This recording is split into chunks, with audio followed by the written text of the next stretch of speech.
Thank you for giving me this opportunity to talk with you today. You want to be thin? You want to have new energy and a new lifestyle as it relates to food? Of course you do. Well, it's so easy, but only if you're serious. Our plan will not be a game or a fad or a fun thing. It must be, and it will be serious. Otherwise, it's just a waste of my time and yours. Okay? So let's start. Sit back and relax and pretend that I am with you now, talking with you about a plan which will help you help yourself in a weight reduction and weight control program. First, you and I both know that diets are a dime a dozen. They're everywhere. In all the magazines, there's a new one each week in the newspaper, at the checkout counter at every grocery store, and on every book rack there are diets. Diets are everywhere. Well, if diets are so available, why are there so many fat people? There's a reason, of course, why diets are really not effective.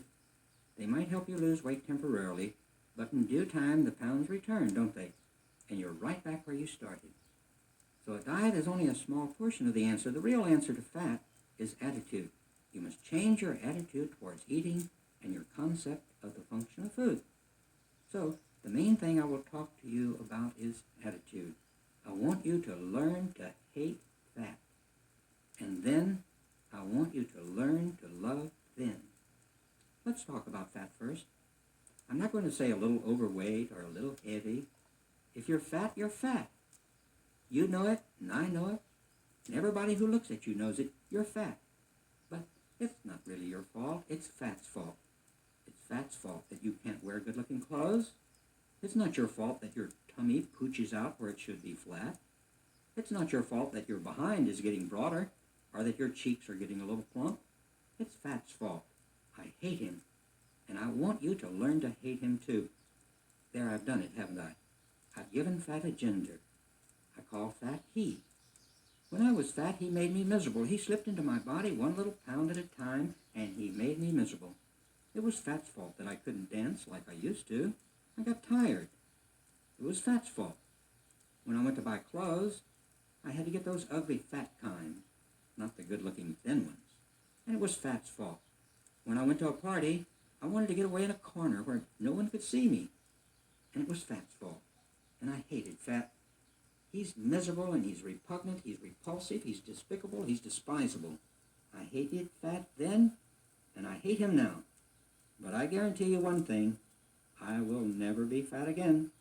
I am thin, and I shall remain so, because I hate fat, and I have found a way to get rid of him. What happened? Well, I realized that fat was a parasite. He lived inside my body, and he depended upon me to feed him. What a nut I was. Here was this miserable fat lurking inside my body, just waiting for me to give him the food that he liked, so that he could get fatter and make me more miserable. Well, if he can't feed himself, why should I feed him what he likes? Why not feed him the things he hates? And then he will finally just wilt away and leave my body. So I want you to learn to hate fat. I want you to hate him so badly that you will never again pleasure him by giving him those foods which he yearns for and which he likes and which he is just waiting for you to give him. I know it's bad to tell you to learn to hate.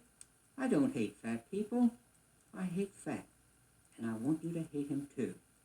There he is, that repugnant fat lurking inside your body like a parasite, waiting for you to feed him what he wants. Why should you give him what he wants? He's made your life miserable. He likes sweets and starches and cereals. He likes potatoes and pies and bread. Why give them to him? He hates meat and fish, and he hates green vegetables and salads. Give them to him. He hates them. Keep giving him what he hates. Deny him what he likes. Do it long enough, and he will just simply move out of your body. Now, the next thing I want you to do is to learn to hate a particular food. Now, this is an absolute must.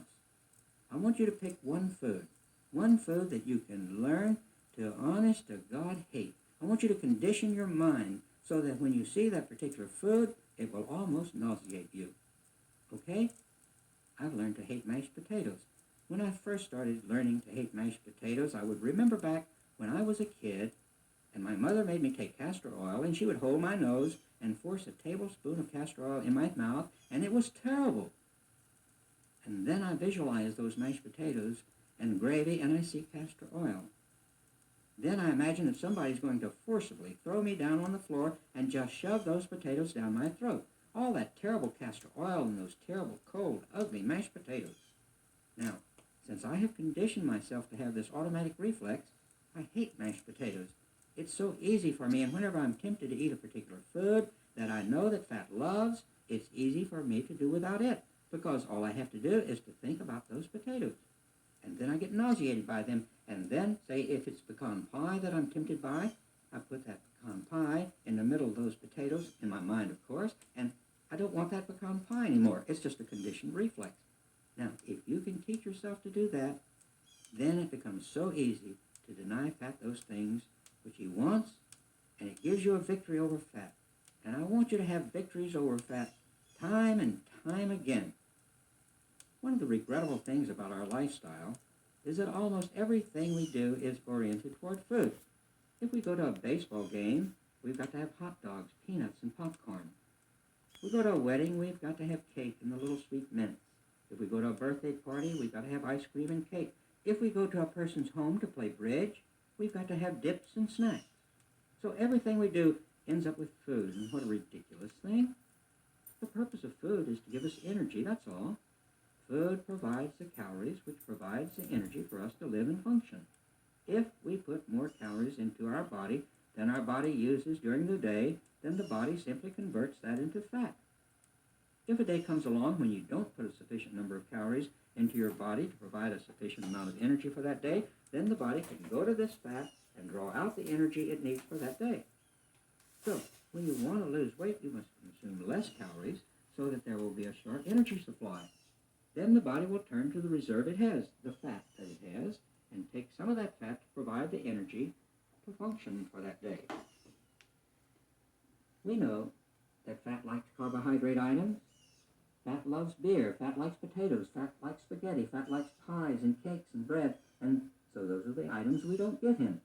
Now, fat doesn't like the protein items, the lean meats, the fish. Those things are high protein items. So we take fewer carbohydrates and more proteins and a reasonable amount of calories. You should try to standardize what you eat each day.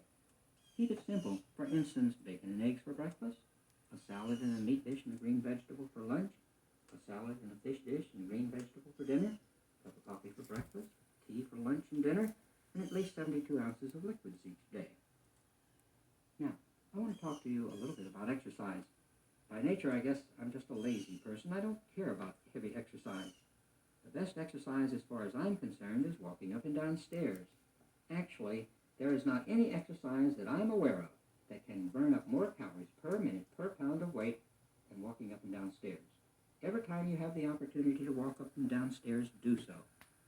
The next best exercise is dancing. Dancing is fun. Dancing can be a real energy burner if you really get with it and throw yourself into the dance. It's a lot of fun. It's a lot more fun than jogging around the block. Then, of course, the most important thing for you to do is to stretch. I want you to start the morning off by standing on tiptoe and reaching for the ceiling. Automatically, you're pulling in that tummy of yours, and you're stretching and toning those abdomen muscles. Stretch every which way. Push against the wall with the palms of your hand and stretch and arch your back. Now, to the most important part of the plan, self-image.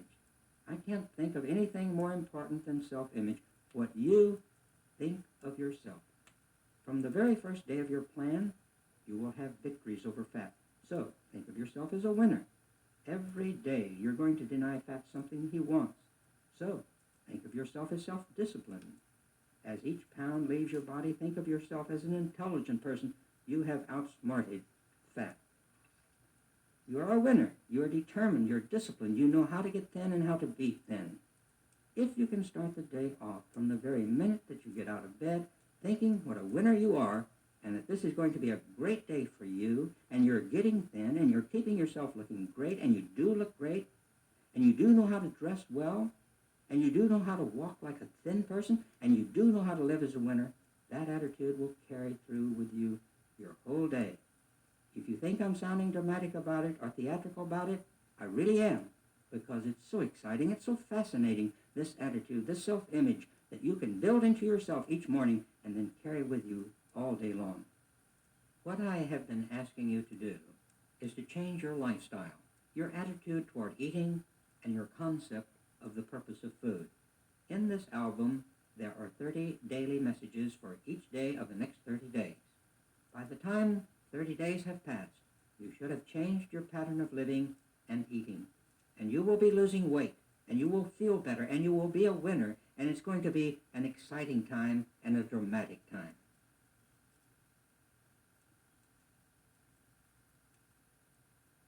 Perhaps you have some questions that you would like to ask before you begin this plan. Here are some of the more frequently asked questions. Do you think I should lose weight? Only you and your physician should answer that question. If the answer is yes, then our plan will help you reach your goal. What if I don't lose weight? If you're not cheating, a low-calorie, low-carbohydrate, high-protein diet should result in loss of weight.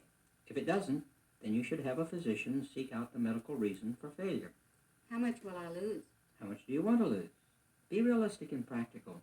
Set yourself a reasonable goal. The fatter you are, naturally, the more you should lose. Where will I lose weight? In my waist, arms, or legs? Generally speaking, the last fat on is the first fat off.